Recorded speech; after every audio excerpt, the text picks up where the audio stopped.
bonjour chers internautes yéen ñi tàmm suivre Sénégal 24 TV donc toujours di ànd ak yéen ak seen émission bi nga xam ni mooy Dóor waar tey nag ñu ngi nii plus que à quelques mètres de l'université pour defar émission Dóor waar ak suñu benn maam bu liggéey si wàllum pisciculture yore benn ferme dina yëngu si lu nekk donc xam naa dama koy bàyyi rek mu présenté wu papa ji.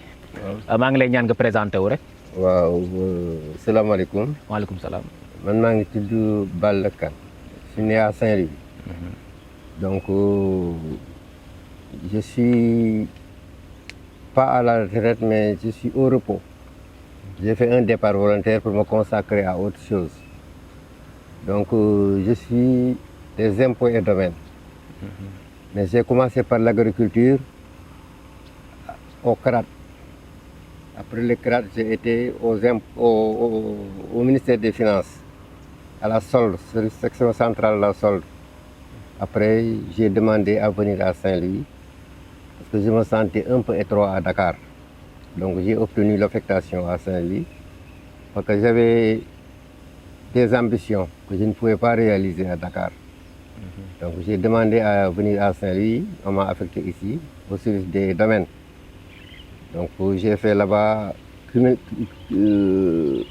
presque 10 ans au service des impôts et des domaines de Saint-Louis. Après, quand j'ai atteint l'âge de 50 ans, je me suis dit qu'il est temps de partir, de créer. Parce qu'on ne peut pas être toujours dire présent monsieur, présent monsieur.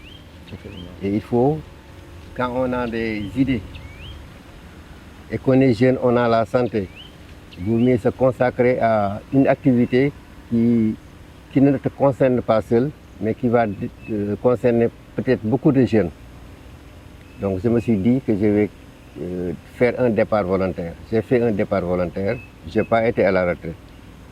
Donc quand je suis sorti, puisque je me connais un peu en agriculture, parce que j'ai commencé mes activités avec le CRAT et l'ONCAT, ça c'était l'arachide. Bon, j'ai voulu cumuler, puisque je suis Saint-Louisien, donc je suis pêcheur. Plus l'agriculture que j'ai eu à faire, donc je veux cumuler. Donc je vais faire la pisciculture à Saint-Louis, ce qui était un peu difficile et rare, parce que je peux dire que je suis le premier à créer un centre de pisciculture privé à Saint-Louis. Donc j'ai contacté les services compétents, ils m'ont encadré, donc j'ai démarré. Donc j'ai démarré la pisciculture. Après j'ai allié pisciculture, agriculture. Mais quand les idées sont venues, j'ai mis les poulaillers, puisque j'ai ma fille qui est très brave. Donc je lui ai demandé de créer un poulailler. On va faire donc l'aquaculture, l'aviculture et l'agriculture. Donc la ferme s'appelle les 3A. Aquaculture, aviculture, agriculture. Donc il y a mon fils qui s'occupe de l'aquaculture, ma fille qui s'occupe de l'agriculture, des poulaillers, et moi je supervise. Donc je donne mes idées, mais le travail c'est eux qui le font. Mais je donne les idées et les directives à faire. Donc on a créé ce centre. Qui a fait que, comme j'ai dit au départ, c'était rare de voir un privé faire le poisson. Et qui a fait aussi que je suis à 200 mètres de l'université. Ils m'ont contacté, l'université m'a contacté pour me dire qu'ils veulent visiter la ferme. Ils ont visité, ils ont trouvé un bon partenaire vis-à-vis de moi. Ils m'ont dit, on a des étudiants, il faut la théorie à l'université, mais il ne faut pas de pratique. On veut que les pratiques se fassent ici dans votre ferme. Donc c'est comme ça que j'ai commencé à former en pratique des étudiants. J'en ai formé plus de 50. Les autres écoles privées, les autres écoles d'agriculture m'ont contacté aussi pour la même chose, pour que j'encadre les élèves, les apprenants. Donc j'ai eu des partenaires, ils m'envoient leurs élèves que je forme ici en agriculture. En agriculture et en maraîchage. D'autres aussi ils sont formés par ma fille pour les poulets. Donc c'est un centre de formation, on peut dire. Donc ça marche, alhamdoulilah. Il n'y a pas de difficultés majeures. Mais mes apprenants, mes étudiants sont bien cotés parce qu'ils font la pratique normale ici. Parce qu'au départ, j'ai dit comment on peut faire du poisson sans voir le poisson dans l'eau. Avec la théorie, vous faites la théorie, une bonne théorie, ce qu'il faut, mais il faut la pratique. Absolument. Donc c'est la première promotion de l'université qui est venue ici pour faire l'aquaculture. Je leur ai dit, moi je ne suis pas formé comme ça. Si vous voulez faire l'aquaculture, vous démarrez au début. Je vous donne un bassin, vous le préparez. Vous faites la préparation du bassin. Vous faites la mise en eau. Vous faites les alevins, c'est-à-dire les petits poissons. La mise en place des alevins. L'agrandissement jusqu'à terme. Donc eux, ils ont fait 10 mois ici. Ils ont appris du départ, nettoyer les temps, jusqu'à vendre leurs produits. Donc ils se sont bien comportés. Ils ont eu une bonne récolte. Ils ont appelé les professeurs de l'université qui les ont aidés à acheter. Parce que moi, quand je forme une personne, la matière qui lui sert de formation lui appartient. C'est dans ma ferme, je donne ce qu'il faut, mais par exemple, eux, ils ont fait le poisson. Le produit, tout le poisson qui était récolté, c'était pour eux. Ils ont cherché des acheteurs, ils ont vendu à leurs professeurs. En agriculture aussi, maraîchage, les élèves qui sont là, je leur donne ce qu'il faut. Ils font le maraîchage, mais à la récolte, c'est un produit qui leur appartient. Je ne demande pas 100 francs. Les écoles qui m'envoient leurs élèves, ils ne me donnent pas 1 franc. Je ne le demande pas aussi. Donc je forme, c'est mon devoir en tant que Sénégalais. Parce que moi, je me dis que jusqu'à 20 ans, j'ai été pris en charge par l'État, par ma famille, etc. Donc à partir de 20 ans, je me suis débrouillé pour travailler. J'ai travaillé jusqu'à 50 ans. À 50 ans, je me dis maintenant, j'ai servi mon État. Il faut que maintenant que je serve mon pays par d'autres biais. C'est pourquoi j'ai ouvert ce centre-là. Mais je ne demande pas 100 francs. Il y a des moments où il y a trop d'étudiants, d'élèves. Quand ils font du travail qui concerne la ferme, chaque fois que je veux leur donner de l'argent, ils refusent. Ils disent que non, c'est notre ferme, on travaille. Donc j'étais obligé, j'avais leur numéro de téléphone. Chaque fois qu'il y a promotion, je leur mets de l'argent dans leur téléphone. Je leur achète des crédits, ils ne peuvent pas refuser. Mais ils refusent de prendre mon argent. Moi aussi, puisqu'ils travaillent pour moi, je ne peux pas faire travailler une personne sans le rémunérer. Ce n'est pas une rémunération, mais c'est un coup de pouce. Donc c'est comme ça qu'on travaille ici. Donc actuellement, c'est l'hivernage, c'est la fermeture de l'université, c'est la fermeture des autres écoles aussi, donc je n'ai pas d'élèves. Je n'ai que 2, l'une est mariée, il reste l'autre. Donc elle a fait du piment, le piment est là, chaque fois on récolte pour lui donner. Donc c'est comme ça que nous travaillons. Nous espérons rendre à notre pays ce qu'il nous a donné. Il nous a beaucoup donné, il nous a fait apprendre l'école, etc. Tout ça c'est à la charge du pays. Maintenant nous voulons rendre la petite monnaie à notre pays. Et c'est ce que nous faisons. Absolument, comme nous l'avons dit, c'est une note. Instant ni suñu papa ji mi ngi fay naar bi xoromam. Donc est-ce que mën nga ñoo wax tuuti depuis quand nga mettre en place entreprise bii nii? Depuis 2019. Depuis 2009. Depuis 2009, la communauté rurale m'a donné 4 hectares ici. Mais c'était le désert. Quand j'ai reçu moi les 4 hectares, il n'y avait rien. Quand je suis venu visiter, j'ai dit mais ici on ne peut rien faire parce qu'il n'y a pas d'eau. On ne peut pas travailler en agriculture, en aquaculture sans eau. J'ai fait faire un devis à un entrepreneur. Il m'a fait un devis pour me creuser un canal du fleuve jusqu'ici. Ça m'a coûté 7 millions. Pour faire venir l'eau du fleuve ici, ça m'a coûté 7 millions. Le canal est là, si vous avez le temps, vous pouvez peut-être filmer ça. Okay. Après, je me suis dit, mais moi, chez moi, je bois l'eau de la Sonesse. L'eau potable. Ceux qui sont là, qu'est-ce qu'ils vont boire? J'ai dit, bon, je vais demander à la Sonesse de me faire une adduction jusqu'ici. La Sonesse m'a demandé 2 millions et quelques. J'ai payé, ils m'ont amené l'eau potable ici. Après, je me suis dit, si je suis seul à avoir de l'eau potable ici, et les autres, parce que je vais avoir des voisins, je vais peut-être être emmerdé parce que je suis obligé de leur donner de quoi boire.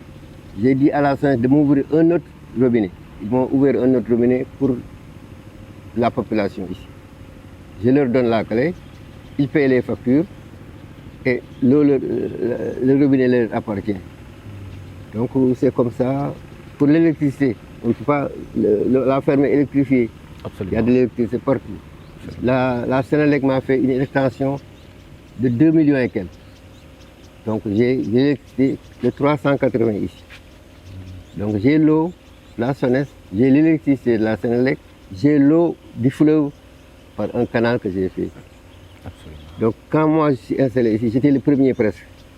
Parce que les autres ne pouvaient pas travailler. Comme moi, ils n'avaient pas d'eau. Quand j'ai installé le canal, vous allez visiter, toute cette superficie-là est occupée. Il n'y a que des champs ici, à cause de l'eau de ce canal. Parce que sans eau, on ne peut pas travailler. Donc, je peux dire que j'ai fait travailler tout l'ensemble de ceux qui sont là. Presque une cinquantaine d'agriculteurs. Il leur faut de l'eau. J'ai amené l'eau. Leur seule exigence, c'est à la fin de chaque année, 2 ans, on nettoie le canal pour que l'eau passe normalement. Voilà, c'est comme ça que je travaille. Absolument. Léegi est-ce que papa ji mën nga ñëw si façon animaux yi nga xam ne ñoo occupé espace bii nii. Bon, il y a les poissons. Ça, c'est la destination de la ferme, c'est les poissons. Les poissons. J'ai fait 2 ans de poisson-chat. On m'a vendait du poisson-chat petit avec les pêcheurs. Je faisais l'agrandissement ici. Mais je me suis rendu compte que ça prenait beaucoup de temps pour avoir un poids. Parce que si vous avez un poisson-chat d'ici, vous le mettez en temps, il faut 3-4 ans pour avoir 1 kilo. On m'a suggéré qu'il y a quelqu'un qui avait un stock de poisson-chat venant du Bénin. Le poisson-chat du Bénin, à 1 an, il a 1 kilo, s'il est bien nourri. Donc je me suis débrouillé pour acheter tous ces poissons que j'ai amenés ici. Donc moi, je fais des poissons du Bénin, des poissons-chats du Bénin, qui font 1 an, 1 kilo. Le poisson-chat du Sénégal fait 1 kilo presque 4 ans ou 3 ans. Bon, parce qu'avoir des poissons seulement, ça ne suffit pas. Il faut renouveler les stocks. Parce que le poisson, vous pêchez, les stocks diminuent, il faut renouveler les stocks. Je me suis débrouillé pour trouver le moyen de faire reproduire le poisson-chat dans le temps. Quand il y a quelques services qui sont venus me dire que ce n'est pas possible. Un poisson-chat ne se reproduit pas en captivité. Parce qu'eux, ils ont essayé de faire reproduire, ça n'a pas marché. Ils me disent que le poisson-chat ne se reproduit pas en captivité. J'ai dit, moi, mes poissons se reproduisent en captivité. Je leur dis, mais rien ne se reproduit en captivité. Vous prenez monsieur et madame, vous les amenez en prison. Mais il n'y a plus de reproduction. Absolument. Ils sont séparés. Si vous leur donnez les conditions de se reproduire, ils vont se reproduire en captivité. Moi, j'ai donné à mes poissons les possibilités de se reproduire. Ils se reproduisent ici. Quand ils sont venus visiter, j'ai lancé l'aliment, les petits poissons j'ai dit voilà, ils sont produits ici. Ils sont nés ici. C'est après qu'ils ont compris que tous les poissons, rien ne se reproduit en captivité. Il faut lui donner la possibilité de se reproduire en captivité. Un captif ne doit pas se reproduire s'il est normalement enfermé. Absolument. Et à part les poissons, vous... À part les poissons, j'ai les autruches. J'ai des autruches qui sont là, que vous pouvez voir. À part les poulets, il y a les poulets. À part ça, j'ai un marabout qui est là, c'est un crocodile c'est le marabout de la ferme que j'ai fait grandir ici. Il n'attaque personne. Inoffensif. Il est là depuis 10 ans. Il est là. Donc il y a les oies qui sont là. Il y a les pans. Les pans qui sont là. À part ça, il y avait des canards. Parce que les canards supportent des maladies que les poulets de chair ne supportent pas. Donc j'ai fait disparaître les canards parce qu'ils supportent la maladie, mais ils donnent la maladie aux poulets. Ce qui fait qu'il y a eu toujours des ravages. Parce que c'était les canards qui transmettaient la maladie aux poulets. Et le poulet ne pouvait pas supporter, mais le canard peut supporter. Donc j'ai fait disparaître les canards pour que le poulailler puisse se reproduire normalement. Donc si sa biir wax yaa ngi wax tuuti ba tudd Pan et les Autriches. Est-ce que mën nga ñoo xamal aussi seen provenance ñoom. Seen provenance maanaam fu ñu jógee. Le Pan il est là depuis plus de avant la ferme. J'avais une paire de Pans à la maison que j'ai amené ici. Ils se sont reproduits ici. Ils se reproduisent normalement. Actuellement, je les ai enfermés. J'ai enfermé une paire parce qu'ils ne restent pas ici. Ils font le tour. Actuellement, il n'y a que 2 qui sont là, que j'ai enfermés parce que c'est le moment de reproduction. Parce que quand vous avez des pans, vous les laissez en liberté, ils se reproduisent en brousse. Un jour, vous voyez le pan avec ses poussins venir. Ici, il y a trop de chiens méchants, donc les chiens les abattent. Donc j'ai fermé. Je les ai fermés, ils sont là. Le moment de reproduction, ils vont se reproduire sans problème. Ils sont enfermés. Et pour ce qui est des Autriches? Les Autriches, j'ai assisté la paire à Dakar. Donc, eux, ils ne sont pas encore en mesure, ils pondent. Mais les conditions pour qu'ils fassent la couvaison ne sont pas encore réunies. Parce que pour les Autriches, il faut qu'ils se cachent. Il faut un endroit caché. Ils se cachent pour pondre. Après la ponte, c'est le mâle qui couvre le jour et la femelle la nuit. Donc les conditions là, je suis en train de réunir les conditions, ils ne sont pas encore réunis, ils sont en train de pondre. Mais une couveuse pour Autriche, je ne l'ai pas encore. J'en ai inventé, mais ça n'a pas marché.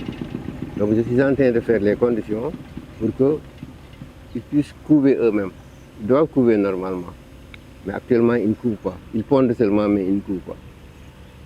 Donc quand les conditions seront réunies, ils vont pondre et couver. Voilà. Donc d'après ça, éléments yi fi nekk yëpp mën naa ne fii nii c'est une petite car parc à visiter. Mais est-ce que yéen a ngi recevoir ay visiteurs à part les étudiants? À part les étudiants, est-ce que yaa ngi am ay visiteurs? Est-ce que daa am visiteurs? Oui. J'en reçois beaucoup. Il y a des écoles qui viennent ici en colonie pour visiter. Il y a des enfants aussi qui viennent en 2-3 groupes pour visiter. Beaucoup d'animaux sont là, les Autriches, les pans, etc. C'est pour les visiteurs. Le caïman il est là, mais c'est pour les visiteurs. C'est pour que une personne qui vient ici apprenne au moins quelque chose. Parce que on peut être né ici au Sénégal, avoir 50 ans, 60 ans, sans jamais avoir l'occasion de voir un crocodile vivant, le toucher peut-être, sans jamais voir un pan, sans jamais voir l'Autriche. Donc c'est des oiseaux rares. Moi, ces oiseaux-là, c'est pas pour avoir de l'argent, mais c'est pour au moins faire plaisir aux visiteurs. Absolument. Kon chers internautes, comme nous ko déggee rek, suñu papa ji dafa nekkoon au travail, mu jël retraite, mun naa ni au repos, mu préféré pas retraite, j'ai démissionné. Ah, vous avez démissionné? J'ai démissionné à 50 ans, je n'ai pas attendu 65 ans ou 100 ans. J'ai démissionné par le départ volontaire. Donc comme nous mu ko waxee léegi dafa démissionné bëgg a lancer aussi entrepreneuriat. Mën naa ni comme nous mu ko waxee sànq en entrepreneur il faut prendre des risques. Bu ñu dégloo bu baax ci biir discours am il a pris d'énormes risques. Donc pour vous aussi les jeunes il faut prendre des risques, investissez chez vous donc pour ngeen mën a am dara.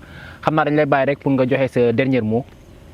Mon dernier mot c'est encourager les enfants à bien apprendre et à ne pas se donner l'idée qu'il faut être employé toujours. Si au départ on est à l'école pour être employé, on a déjà raté la mission. Il faut être à l'école, apprendre c'est normal, avoir des diplômes c'est normal, mais chercher à créer. Il faut chercher, pour développer un pays, il faut que les gens créent. Mais s'ils sont toujours fonctionnaires, oui monsieur, ça ne développe pas un pays. Ça développe la personne qui vous embauche, ou l'entreprise qui vous embauche, mais ça ne développe pas le pays. Il faut chercher à créer, prendre des risques, faire quelque chose pour son bien, d'accord, mais pour le bien des autres. Ne pas dire je suis employé, parce que le mal de la fonction publique, je m'excuse, ou des entrepreneurs, ils vous donnent de quoi manger, ils vous donnent de quoi vous soigner, ou vous loger. Mais une fois qu'ils n'auront plus besoin de toi, mais c'est la galère. Ils vous font vivre normalement. Vous êtes à l'aise, vous avez ce qu'il faut. Mais un bon jour, j'ai 60 ans, je suis à la retraite. Ah, je vais faire quoi? Ils ne vous donnent la pension ne vous sert à rien. Ça ne peut-être vous servir à payer l'électricité, peut-être, mais pas à plus. Mais quand vous travaillez, vous avez un bon salaire, des indemnités, etc., un véhicule, transporter, loger. Mais un bon jour, on vous coupe les ponts. L'administration n'a plus besoin de vous. Débrouillez-vous maintenant. C'est là où se trouve le problème. Il faut savoir se débrouiller. Il faut savoir quitter avant qu'on fasse quitter. Absolument. Donc comme ni mu ko waxee tuuti comme ni ko suñu papa ji waxee jàng nga am nga xam-xam créer sa propre emploi moo gën ngay poser candidature parce que fépp foo dem di fa poser candidature kooku ngay jàppale mais jàppale woo sa bopp boo leen nangoo nekk alal borom baat donc toujours Sénégal 24 TV ngeen àndandoo ak seen émission Dóor waar donc ñu ngi leen sant di leen gërëm di sant suñu papa ji baax a baax di leen jox rendez-vous si beneen numéro incha allah.